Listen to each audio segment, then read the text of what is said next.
I've been working on a couple projects. The belt buckle, I think I put it up on the shelf here. Got it out of the way. I thought I showed at the end of the last video this project I'm working on. I'm going to get this into... I'm going to get it into the oven tonight, so I cast it tomorrow, get it out in the mail tomorrow. Okay, so what happens is this wax comes out like a size, like that, you know, comes out a size 12. And then I cut the back, and then I shape it. I squeeze it down on the mandrel. That's size 9 here. 13, 12, 11, 10, 9. And then I build up the cut part, the part that I just cut, with more wax. And then I take this file and I file the excess wax off. Okay? And you gotta make it look nice. It's gonna be right. Okay? Alrighty. And then the round part. Are my eyes going that bad? You know what? It's not enough light. That's what it is.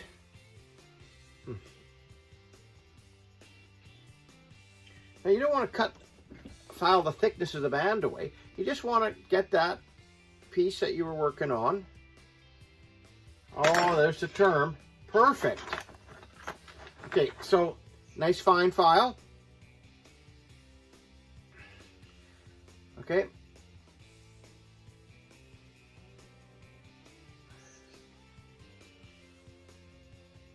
Clean that up. Remember what I say, and I beat it to death, that the way it is in the wax is the way it's going to be in the casting. Okay? So make sure that you double check. It's nice to have the sun shining in. Okay, but it's throwing everything off here. And my glasses are dirty too. Might be time to get new lenses made for these glasses. Okay, so let's, this is sprue wax, okay? This wax has a lower melting temperature. I think it's something like 170.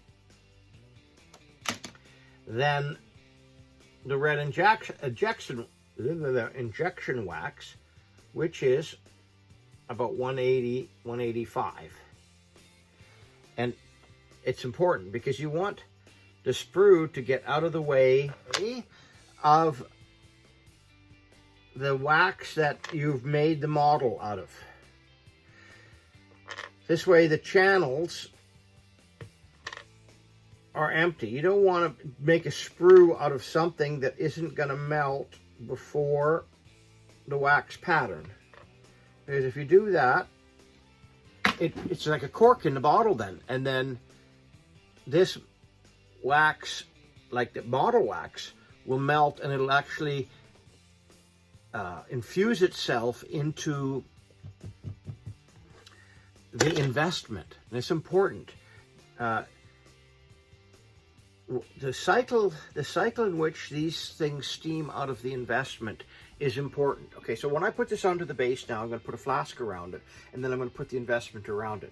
Now, you want to cast that within the next couple days. You don't want that flask to dry out, because when you're heating this, when you're heating the flask, the steam that's built up in the moisture that's built up in the flask will be gone after the wax, so the wax doesn't get absorbed into the plaster.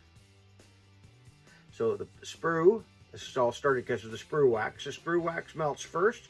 This wax melts at 180, and water evaporates as steam comes out of the investment at 220.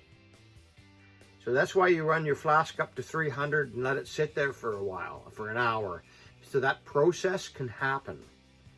You don't zap through it. All right, you're heating the flask up from the outside in really quickly. So I hope you know, that one could be re-discussed and gone through several times. I think it's an important topic about casting. So if you have a flask sitting around for a long time, it's been sitting on a shelf, and the customer, let's say, oh, didn't want that casting and everything, big mistake.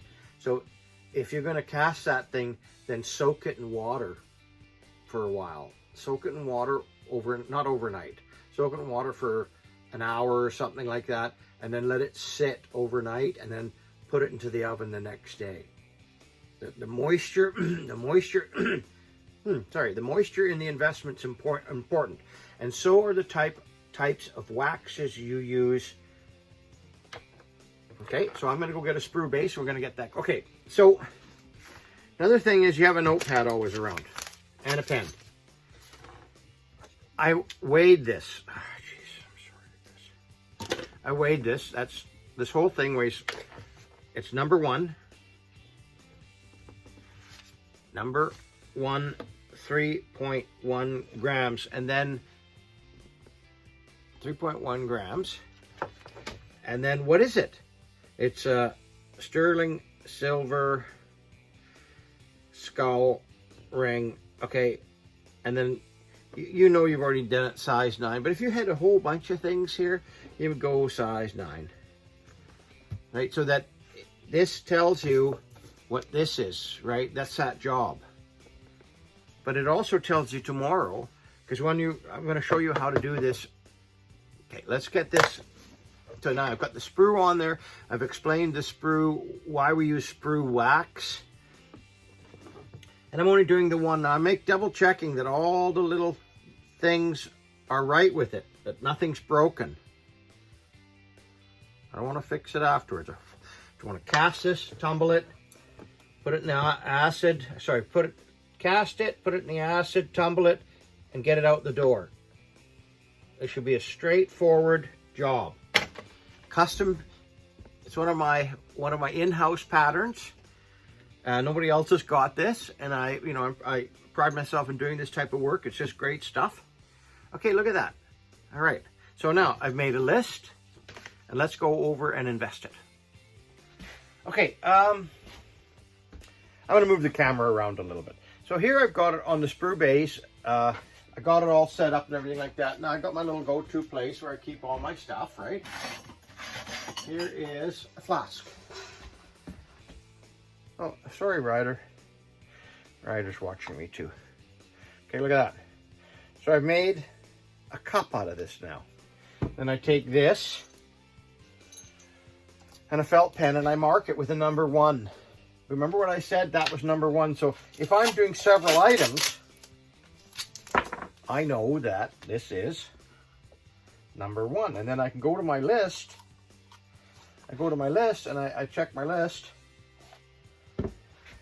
And I know that number 1. So when I take this tape off after I go through the cycle, I put I mark on the top number 1. Okay? Okay, you guys, mixing up the investment. Now,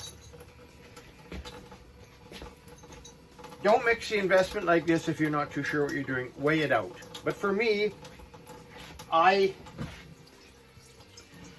know that flask, this little flask, takes 4 scoops of this. I put a little bit of water in the bottom. 1, 2, 3, 4. Add some water. Now this,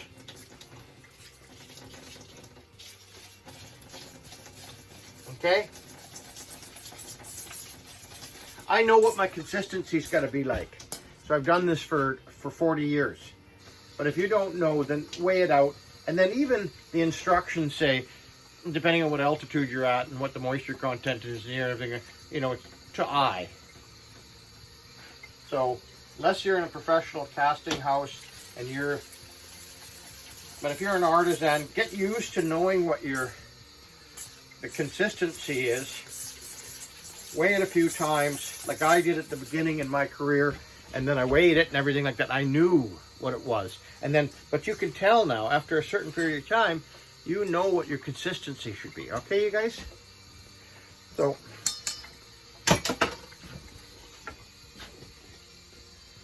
I hope that's gonna work. Okay, get over to the Vacuum machine. Get that up to a rolling boil, come back. See how it's rising? It's coming up and it's starting to boil. Okay, see now it's falling? Okay, that's what we're going for both times. You want it just to fall, rise and fall. Yeah, there's going to be bubbles there the whole time. It's going to keep boiling, right?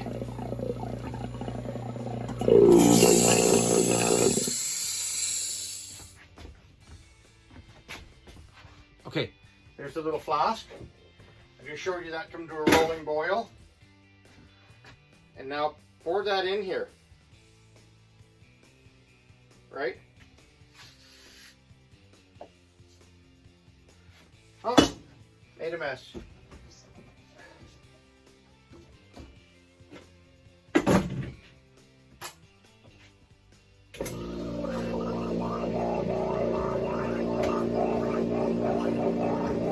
So I'm going to bring that now up to a boil so that it takes away all the air bubbles away from the wax. Okay.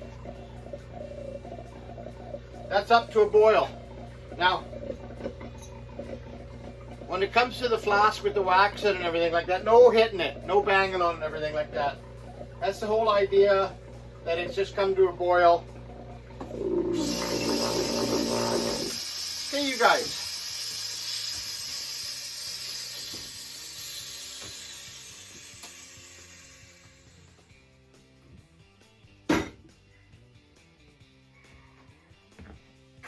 Well, okay, that's done.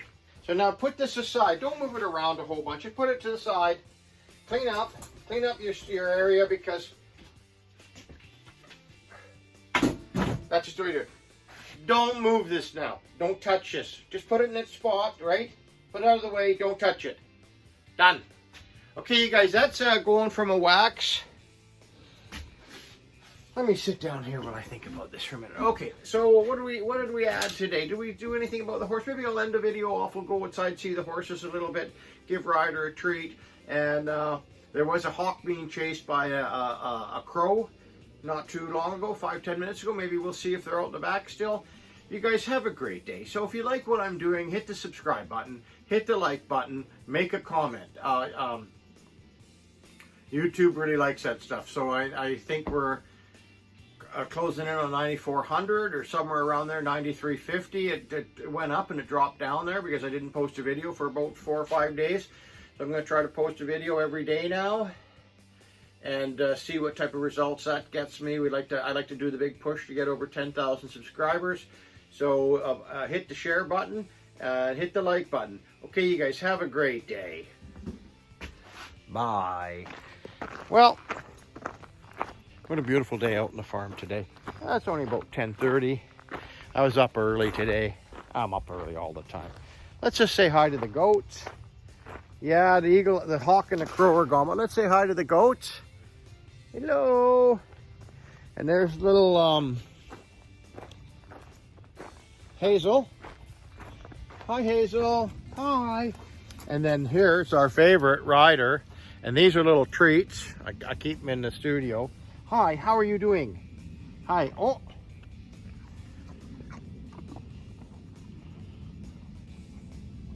Would you like another treat? Would you like another treat? Look at that. Look at that. Oh. Okay, you guys. Have a great day. Did you reach out to somebody? Did you call anybody today? Did you check in on anybody? I hope you do. You know what? They probably enjoyed as much as you will after the fact. Okay, you guys. There's our little... She got a bit of paint on the side of her face, head, and everything like that, but she's okay, though. Okay, you guys. See ya. The heron flew by. I had to throw that in. Okay, well, guys. Good afternoon, everybody. I'm going to keep it down. We're at the Pink Pearl on Hastings. I had to run downtown to pick up some econo-sil and a few other things like that, but we're out having dim sum. Okay, so I'm just going to make it quick.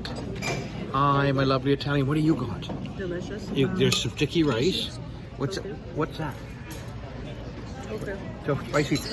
Spicy tofu is really good. And he's genuflexing. What do you got? I have haga and sumai. And more sticky spare ribs and bean sprouts. Okay, anybody in Vancouver knows the Pink Pearl. You know that how wonderful the place is, and the service is great. Okay, you guys, we're going downtown. I might make a little stop on the way home, a secret kind of dessert thing. It's one of our favorite places for ice cream. Okay, we'll see you later. Okay, if this isn't just the greatest, and then all sorts of little goodies. Oh, one sec. What's the Italian getting? Say hi. There's just way too many. Hello. Hi. Way too many. Well, that was a busy day. Okay, so I'm gonna line that up a little bit. So what did I do? I was in the studio in the morning. We kind of worked on the red wax for a little bit. We got that in the oven right now. We left here about, I don't know, 11:30 or so. We went downtown. We went for some dim sum. We went to my jewelry places, went downtown a little bit, walked around the Nordstrom. And while I was in the jewelers building, Mitch and Lisa were in Nordstrom's, and I went across the street to kind of find them. And they said, geez, Dad, you ever see a $10,000 dress? And I said, no, son, I haven't. And so they took me up to the second floor, to the back there, where there's this the collections section. And they showed me a pair of pants worth $1,700, a jean jacket worth $3,000, and a dress worth $8,700. So with taxes, it'd be 10 grand.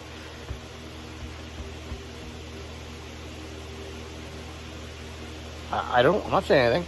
No. So anyways, then we went for some ice cream. I went to Lacey West, picked up some Econosil and a few other things, and said hi to the people there. And then we went and had ice cream down on Venables. You can't go downtown without having a little ice cream on Venables when beautiful day like today. So that was our day. And so I'm back in the studio now. I got a little bit of work to do. I'm going to do the casting of the silver skull ring. I got the black gems for the eyes and everything like that. So great video. I think it's going to be a great video. I just want to tell you I'm trying a little harder, I think, or working a little smarter. How does it go? Well, we could maybe comment and talk about that. And if there's anything else you'd like to see, especially in the jewelry studio, or maybe downtown Vancouver or somewhere else, let me know, and maybe I can make a day trip out of it. You know, I'm always keen to go maybe to the Vancouver Aquarium, the planetarium, Little Mountain, to the observatory or the conservatory. What else is there? I don't go into Vancouver that often anymore, but boy, those are all neat places. There's like Van Dusen Gardens. There's UBC, the Museum of Anthropology, and the Vancouver Art Gallery. Geez, I could make day trips out of this, if you know. But then again, I like being around the studio too. So anyways, this video is going to carry on long enough. And thinking about you guys, and have a great day. Reach out to somebody. And be kind to your farm animals. Otherwise, don't have them. Hello! Bye-bye. Bye-bye. What are you doing? Have you seen... that's Tippy. Sorry, that's Tippy. And there's the Pippinator. Hi, Pep. Hi, sweetie. Pep. Pep, what were you doing? Did you do something? Did you do something? Remember, be kind to them. You're their whole world. See you, sweetie.